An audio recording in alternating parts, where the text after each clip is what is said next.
Hi hello friends, welcome to my channel నా చేతి వంట. టుడే మై రెసిపీ వచ్చేసి అప్పడాలండి. పువ్వులు లాంటి తెల్లని అప్పడాలండి. చాలా బాగా వచ్చాయి. ఈసారి నేను సమ్మర్ రాకముందే బిఫోరే ప్లాన్ చేసేసుకొని చేశానండి. ఎందుకంటే ఈ అప్పడాలకి సమ్మర్తో పని లేదండి. నీడలో ఆరబెట్టేసుకోవచ్చు. చూడండి ఎలా వచ్చాయో నీడలో ఆరాక. వీటిని ఫ్రై చేస్తే ఇలా పువ్వుల్లా మృదువుగా క్రంచీగా టేస్టీ అప్పడాలు రెడీ అయ్యాయండి. చాలా క్రంచీగా ఉన్నాయి. నోట్లో వేసుకోగానే కరిగిపోయాయండి. సూపర్ అప్పడాలండి. ఈసారి మీరు కూడా ఇలాంటి అప్పడాలు ట్రై చేసి చూడండి. కప్పు బియ్యంతో మనం బోల్డని అప్పడాలు పెట్టేసేసుకోవచ్చండి. నేనైతే ఒక పావు కిలో బియ్యం తీసేసుకున్నానండి. నాకు వాటికి 40 వరకు ఇలాంటి అప్పడాలు వచ్చాయండి. ఇవి నీడలో ఆరబెట్టేశాను. ఫ్రై చేస్తే చూడండి ఎంత మంచి క్రంచీ టేస్టీ అప్పడాలు రెడీ అయ్యాయో. లెటస్ చూద్దామా ఎలా తయారు చేసుకోవాలో. ఒక గిన్నె తీసేసుకొని ఇందులోకి ఒక పావు సేరు బియ్యం అండి, ఒక గ్లాస్ కొలతో తీసుకున్నాను. మన రేషన్ బియ్యమైనా సాదా నార్మల్ బియ్యమైనా వాడుకోవచ్చు. ఇప్పుడు ఇందులో 2 గ్లాసుల వాటర్ పోసేసుకొని బియ్యాన్ని శుభ్రంగా ఒక 2-3 టైమ్స్ కడుక్కొని పెట్టుకోవాలండి. తర్వాత ఇందులోకి మళ్ళీ ఒక 2 గ్లాసుల వాటర్ పోసేసి ఈ బియ్యాన్ని మనం 7 నుంచి 8 గంటల వరకు నానబెట్టుకోవాలండి. అలా నేను నిన్న నైటే నానబెట్టేసి పెట్టేసుకున్నానండి. అలా ఇప్పుడు చూడండి బియ్యం ఇలా నానిపోవాలి. ఇలా నానిన బియ్యాన్ని పైన ఉన్న వాటర్ అంతా మనం సపరేట్ చేసేసుకొని కొద్దిగా మిక్సర్ జార్లోకి వేసుకుంటూ మెత్తగా మనం దోశ పిండికైతే ఎలా రుబ్బుకుంటామో అలా రుబ్బుకోవాలండి. కొంచెంగా దీనికి వాటర్ యాడ్ చేసుకోవాలండి.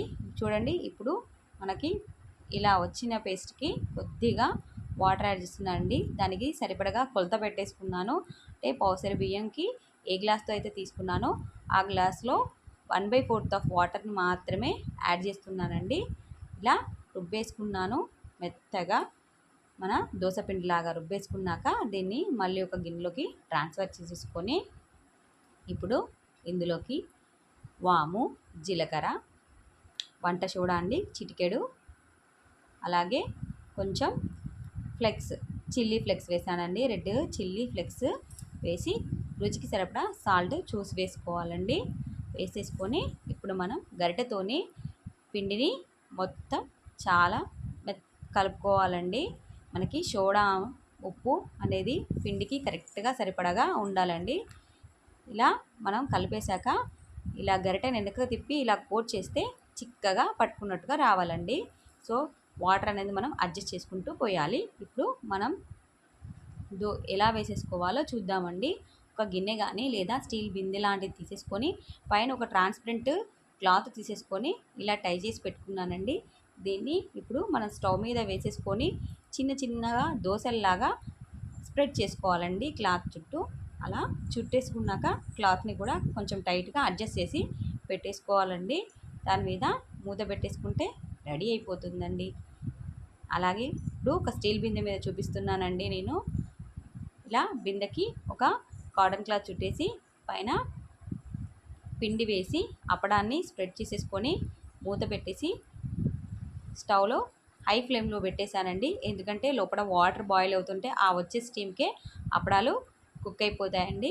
మనకి ఇలా మనం అప్పడాలు రెడీ చేసుకొని ప్యాన్ కింద ఆరేసుకోవడమేనండి. 1 బై 1 ఒక్కొక్కటిగా ఇలా మొత్తం పిండిని వేసుకోవడం అండి. చాలా ఈజీ. ఇంట్లో మనం అటు ఇటు చిన్నగా అంటే వంటింట్లోనేనండి చిన్నగా పనులు చేసేసుకుంటూ కూడా ఈజీగా ఇలాంటి అప్పడాలు బోల్డ్ అన్నీ పెట్టేసుకోవచ్చండి. నాకైతే అన్ని అప్పడాల కంటే ఈ పిండి అప్పడాలు చాలా బాగా నచ్చాయండి. టేస్ట్ కూడా బాగుందండి. మీరు కూడా ట్రై చేయండి. ఇలా మనం సమ్మర్లో ఎండలోకి వెళ్ళి పెట్టడం కంటే ఇంట్లో తయారు చేసుకొని ఇలా అప్పడాలు తీసి ఫ్యాన్ కింద ఆరబెట్టుకోవచ్చండి. ఇలా అప్పడాలు సైడ్కి నైఫ్తోని మనం చిన్నగా తిప్పేసుకున్నామంటే అంచుల పంటే ఈజీగా రిమూవ్ చేసేయచ్చు. నాకైతే ఇలా అప్పడాలు వచ్చేసాయి. నీడలో ఆరబెట్టేసుకున్నాక ఫ్రై చేశాను. చూడండి ఎంత బాగా క్రంచీగా టేస్టీ మృదువైన తెల్లని అప్పడాలు రెడీ అయ్యాయి. చాలా బాగున్నాయండి. మీరు కూడా ట్రై చేయండి. ఈ వీడియో కనుక మీకు నచ్చితే లైక్ చేయండి, షేర్ చేయండి, సబ్స్క్రైబ్ టు మై ఛానల్ అండి. మీ ఫ్రెండ్స్తో షేర్ చేసుకోవడం మర్చిపోకండి. అలాగే బెల్ ఐకాన్ని యాక్టివేట్ చేయండి. నేను చేసే ప్రతి నోటిఫికేషన్ మీకు వస్తుందండి. Thank you for watching.